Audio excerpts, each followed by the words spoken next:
युवा प्रतिभाओं का कर रहे हैं सम्मान, सीधा ले चलेंगे आपको Delhi. The German singer. And we have one more award winner in this Best International Creator category, and he is Drew Hicks. He's an American with Hindi and Bhojpuri skills, and he's gained fame for fluent Hindi and Bihari accent. तो आप हिंदी भी बोलते हैं, बिहारी भी बोलते हैं।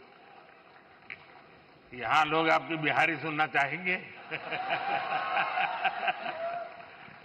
मैं इतना नर्वस फील कर रहा हूँ कि लगता है भोजपुरी, हिंदी, इंग्लिश सब भूल गया मैं, बट कोशिश करूंगा। जो भी बोल सकते बोल लीजिए।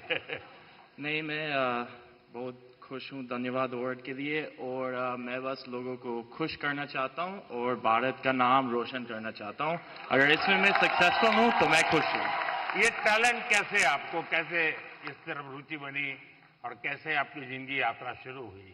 मेरा पापा actually BHU Banaras Hindu university में पढ़ाई किया था, तो मैंने बचपन में कुछ टाइम वहीं पे बनारस में स्पेंड किया, और फिर पटना में वो एक्चुअली मिथिला पेंटिंग्स का भी बिजनेस में था कुछ टाइम के लिए। हाँ, तो फिर उसके बाद बचपन के बाद मैं वापस US गया, बट US में मन नहीं लगा। मेरे को लगा मुझको जल्दी घर वापस आना है, तो मैं आ गया। चलिए, आपको बहुत बहुत शुभकामना। आपका एक वाक्य भी इस देश के नौजवानों के लिए बहुत इंस्पायर करेगा। शुक्रिया, ऑल द बेस्ट। धन्यवाद। और हमारे देश के टूरिज्म पोटेंशियल को सामने लाने वाले बेस्ट ट्रैवल क्रिएटर अवार्ड के विनर हैं Kamiya Jani, the founder of Curly Tale. हमारे देश के कई ऐसे पहलुओं को सामने रखा है जो अभी तक अनएक्सप्लोर्ड रहे हैं। So the beauty of India has been showcased by her in her videos. That's Kamya Jani. बहुत बहुत बधाई। Thank you so much. Thank you. Thank you. Kamiya जी बताइए। मुझे घूमने का बहुत शौक है, और मुझे लगता है कि जब हम ऑफिस से थके आ रहे आते हैं या वीक भर पूरा काम करते हैं, वीकेंड में हमें एंजॉय करना चाहिए। जो इतनी ब्यूटीफुल नेचुरल ब्यूटी हिंदुस्तान में है वो एंजॉय करनी चाहिए। और मुझे लगता है भारत सबसे ज्यादा खूबसूरत देश है, और यही ऑब्जेक्टिव है कि ग्लोबल मैप पर भारत नंबर 1 पर हो बस। और फिलहाल कंफ्यूज हूं, लक्षद्वीप जाऊं या द्वारका? द्वारका आपको काफी नीचे जाना पड़ेगा। लेकिन वो मेरा अनुभव बहुत ही अद्भुत था। खैर, उसकी बात कभी फिर करूंगा, लेकिन मैं नहीं मानता सब टूरिस्टों के लिए कितना सुविधाजनक होगा। लेकिन अब जैसे मैं आदि कैलाश गया था, आदि कैलाश हमारा काफी ऊंचे टॉप पर है, और दूसरी तरफ मैं यहां द्वारिका में काफी मीटर नीचे चला गया पुरानी द्वारिका देखने के लिए। आप ये जब भारत के इन धरोहर का परिचय करवाती हो, तो मैं एक विषय, 2 विषय लेकर इन दिनों चल रहा हूं।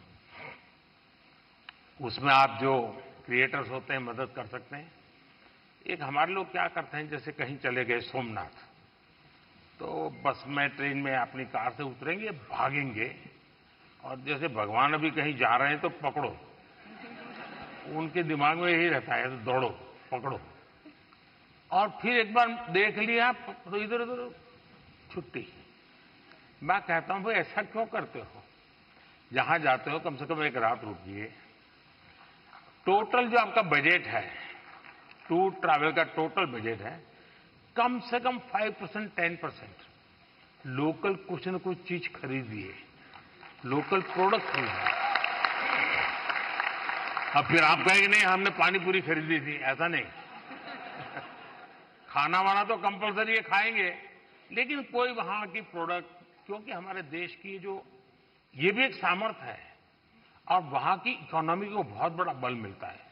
अब जैसे मान लीजिए आप बद्रीनाथ गए, और वहीं से थोड़ा एक 5 किलोमीटर दूर मणा गांव गए, और मणा गांव से हैंडीक्राफ्ट खरीदा, तो हिंदुस्तान का वो पहला गांव, उसके बाद चाइना आ जाता है, वो पहला गांव, वहां के कुछ चीजें खरीद करके अपने गांव ले जाओगे, देश की एकता को हमेशा हमेशा बनाए रखने में काम आएगा। तो कभी आप ऐसे विषयों को भी अगर प्रमोट कर सकते हैं तो बहुत अच्छा होगा। बिल्कुल बहुत सारे मंदिर कवर किए हैं मैंने अपने वीडियोस में, और आपका बहुत बड़ा थैंक यू, क्योंकि अब सारे ही मंदिरों को बहुत ही नया रूप मिल चुका है। So thank you for that. Thank you.